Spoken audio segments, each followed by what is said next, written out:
Dudes and dudettes, how are you guys? This is Chazzy and welcome back to What's the Damage? The good old W to D question mark here on my channel, the segment on this channel where I can unleash all of my inner rage and sadness and anger and sorrow, all of the negative emotions that come with being a human being in today's day and age, especially if you're a cinephile, if you love watching movies like myself and you see so much chaos and destruction in Hollywood today, you know, freaking the writing, the woke culture, the excessive CGI, the this, the that, everything is all messed up today, right?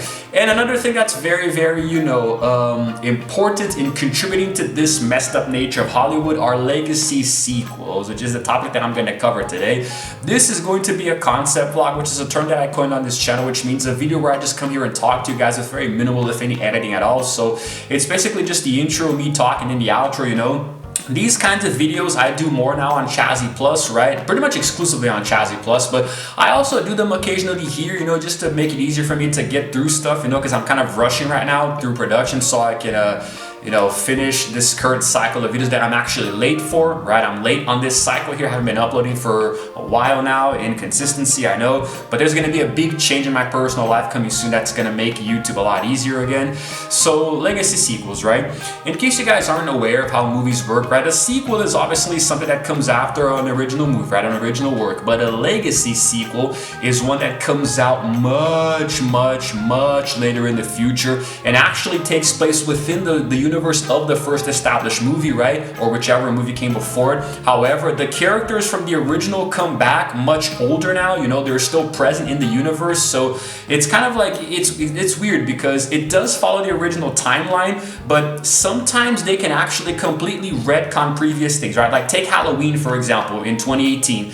Halloween 2018 is a legacy sequel, but at the same time it retconned the entirety of the Halloween timeline before it. So it was like we had Halloween in 1978 and the 2018 one was basically that movie but 40 years later, right? So within the timeline it happens 40 years later and disregards all the other movies. This is still a legacy sequel, but normally they kind of, you know, they basically focus on trying to appeal to a younger generation who didn't see the original. You know, there's actually a good example right now, which is there's a movie from back in my childhood, which is Freaky Friday, which I loved a lot. I think it was released back in 2003 or 2004, right?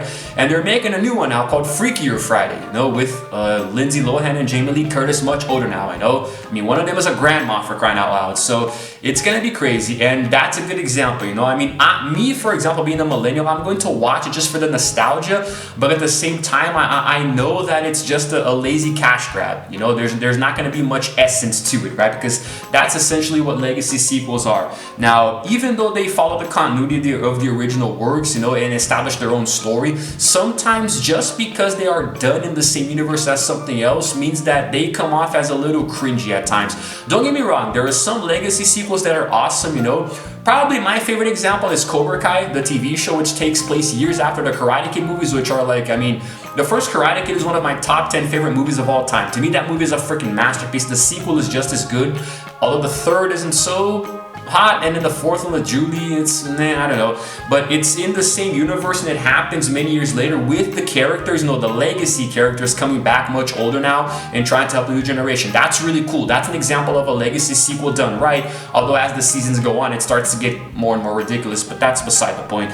The problem is that there are no more original ideas, right? So Hollywood is basically dipping to the bottom of the barrel and pulling out, you know, old IP and making legacy sequels in it, you know? And there's also been many different reboots and remakes and stuff. I actually think I did a video about this some time ago. This video is pretty old, might be a couple of years back, you know, when I was still in my old place. You guys can go and watch that later. But this, for all intents and purposes, is going to be focused on legacy sequels specifically, right?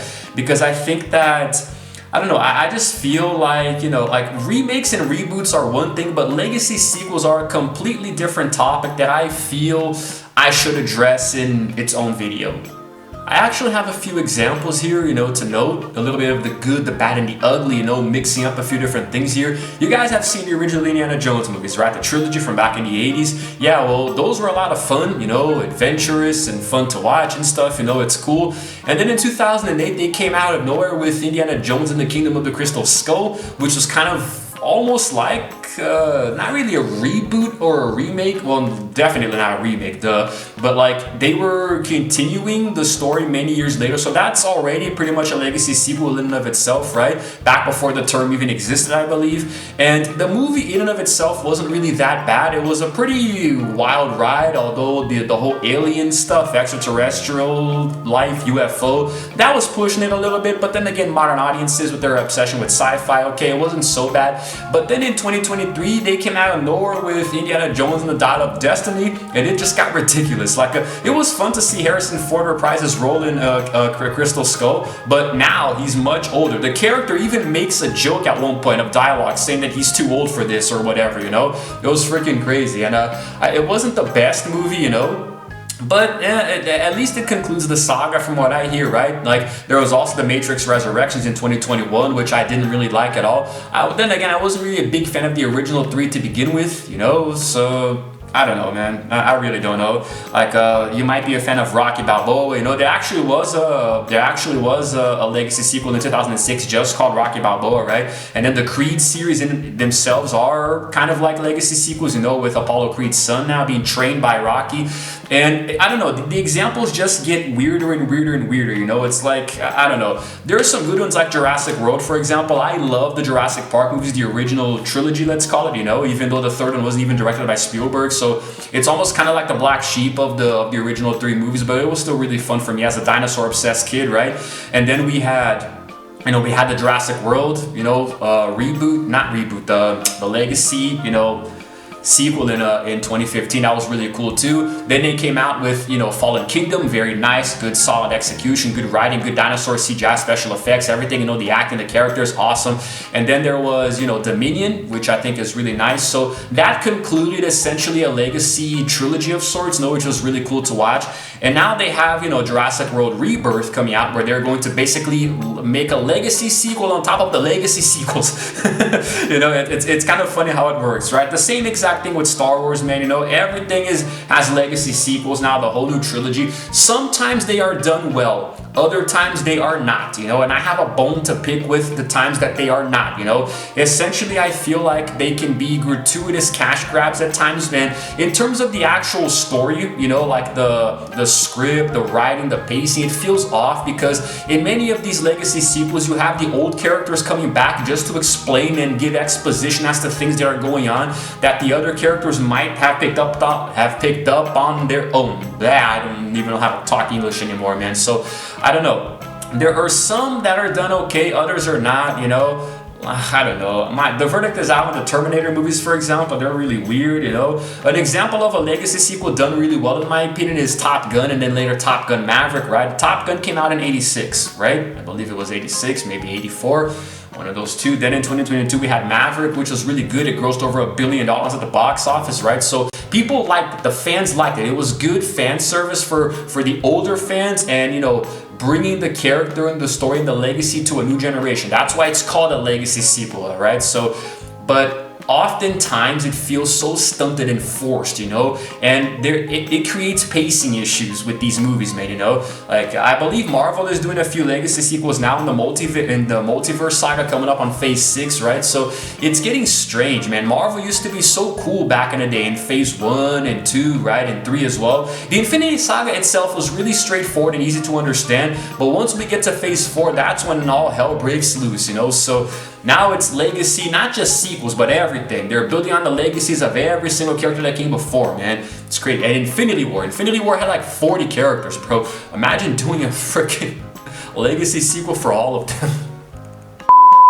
Another term that you can use for a legacy sequel is a requel, which is, you know, a reboot sequel, right? And there have been many examples of these as well. There's actually this film journalist named Pamela McClintock, I hope I pronounced her name correctly, who described requels as something that exploits goodwill towards the past while launching a new generation of actors and stories, right? And that's all well and good, but you have to do it in a way that doesn't feel forced, you know? That doesn't feel stilted, that doesn't feel like you're just, you know, piggybacking on the success of the older works, which is something that Hollywood tends to do a lot, especially Disney, you know, with all of their recent live action remakes, right? Like, I understand why remakes are in a way kind of necessary, you know, because being a YouTuber who's remade, you know, many videos of mine in the past, right? Sometimes you just want to do something with better quality, right? But there are moments in life, you know, especially with art, you know, filmmaking, for example, where the original work is something special. You know, it stands out on its own as something that can't be replaced, you know, whether it's because of the acting or the story or the visuals, you know, the special effects, you know, there's something very unique about the original one, right? Like the original Lilo and Stitch, the actual, you know, animated movie was awesome. It was great. It was a really fun ride for kids back in the day. But the live action remake recently, I mean, everybody's criticized it. I haven't watched it myself and I don't think I will, but everybody is criticizing that movie, you know, so it's getting weird. Like Disney is clearly desperate trying to make more money, you know, as if Disney needs money. They already own everything and they make a lot of cash with that IP, you know, so I don't know, man. Greed is something that's very, very complicated to navigate through. When you're greedy, especially with money, it gets complicated, you know, life gets hard, I guess, but still, that's just how it is, right? And that's essentially it, guys. Those were more or less my opinions on legacy sequels, you know, a little bit of the good, a little bit of the bad, a little bit of the ugly, you know. The important thing is to never take away from the original, the essence of the original characters and the magic that, you know, audiences felt at the time of watching it, right? So that's how I think. It's like if you do a legacy sequel to Jaws, you know, with another shark, like, which is pretty much the Meg, right? That movie is almost kind of like an indirect legacy sequel to Jaws, except the shark is bigger, right? We already saw the original Jaws. It was good for the time period. If you remake it, like, we know that Hollywood can make a better shark with CGI, you know, or even a much better animatronic, but there's something about that original movie that's special and unique in its own right, you know, so we don't always need legacy sequels to everything, but that's just my opinion as a cinephile. So let me know in the comments below what you guys think, if you agree, if you disagree, you know, let's have a little friendly debate down there. I might run a poll or two in the community tab, so stay tuned for that. And if you happen to enjoy this video, please go ahead and give it a like and also subscribe to my channel because I release videos every single week, or at least I've been trying to. Hit the notification bell too so you can know exactly what time I upload. Subscribe to my other channels. You got Chazzy Plus for bonus content, Chazzy Cast for podcasts in English, and Chazzy Cast BR for podcasts in Portuguese. I have to say that all in one breath. And that's it. I hope you guys enjoy my cinematic universe here of YouTube channels. So this is Chazzy signing out for now. And as always, I will see you guys in the next video, which will not be a legacy sequel. Roll the outro screen.